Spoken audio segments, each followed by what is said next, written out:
नमस्कार, आपण पाहत आहात national crime watch news.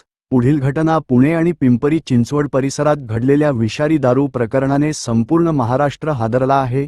Methanol मिश्रित देशी दारूचे सेवन केल्यामुळे 18 जणांचा मृत्यू झाला असून अनेक जणांवर विविध रुग्णालयांमध्ये उपचार सुरू आहेत।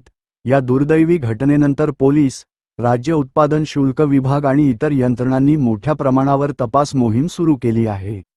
मिळालेल्या माहितीनुसार फुगेवाडी, दापोडी, हडपसर आणि परिसरातील काही नागरिकांनी देशी दारूचे सेवन केले होते। दारू पिल्यानंतर काही तासातच अनेकांना चक्कर येणे, उलट्या होणे, तीव्र पोटदुखी, डोळ्यांसमोर अंधारी येणे, दृष्टी कमी होणे आणि श्वास घेण्यास त्रास होणे अशी गंभीर लक्षणे जाणवू लागली। परिस्थिती गंभीर झाल्याने संबंधितांना तातडीने रुग्णालयात दाखल करण्यात आले। मात्र उपचार सुरू असतानाच 18 जणांचा मृत्यू झाला। प्राथमिक तपासात दारूमध्ये मेथेनॉल हे अत्यंत घातक रसायन मिसळण्यात आल्याचे समोर आले आहे। मेथेनॉल मानवी शरीरासाठी विषारी असून त्याचे सेवन केल्यास अंधत्व येणे, मूत्रपिंड निकामी होणे तसेच मृत्यू होण्याचा धोका असतो। अधिक नफा मिळविण्यासाठी अवैध दारू निर्मितीत या रसायनाचा वापर करण्यात आल्याचा संशय व्यक्त करण्यात येत आहे। या प्रकरणात मुख्य सूत्रधार म्हणून योगेश वानखेडे याचे नाव समोर आले असून त्याच्यासह अनेक आरोपींना अटक करण्यात आली आहे। पोलिसांनी विविध ठिकाणी छापे टाकून दारूचे नमुने, रसायने आणि अन्य साहित्य जप्त केले आहे। या संपूर्ण रॅकेटमध्ये आणखी काही जण सहभागी असल्याचा संशय असून तपास यंत्रणा त्यांचा शोध घेत आहेत।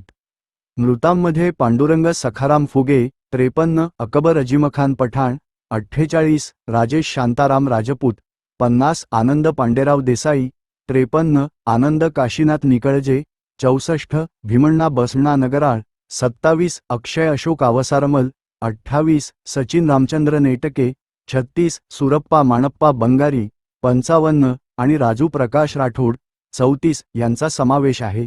इतर मृतांची ओळख पटविण्याची प्रक्रिया सुरू आहे। घटनेची गंभीरता लक्षात घेऊन तपास गुन्हे अन्वेषण विभागाकडे CID सोपविण्यात आला आहे।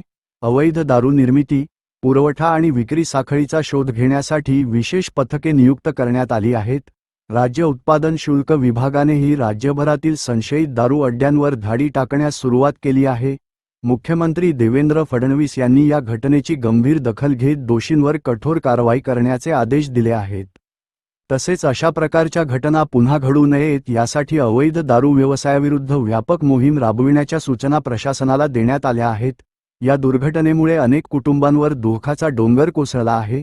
मृतांपैकी बहुतांश जण मजुरी करून कुटुंबाचा उदरनिर्वाह करणारे होते, त्यामुळे त्यांच्या कुटुंबियांसमोर मोठे आर्थिक आणि सामाजिक संकट उभे राहिले आहे। परिसरात शोककळा पसरली असून नागरिकांकडून दोषींना कठोर शिक्षा देण्याची मागणी करण्यात येत आहे। दरम्यान, नागरिकांनी कोणत्याही अनधिकृत ठिकाणाहून दारू खरेदी करू नये आणि संशयास्पद दारूविषयी तात्काळ पोलिसांना माहिती द्यावी, असे आवाहन प्रशासनाकडून करण्यात आले आहे। रिपोर्टर प्रशांत कदम।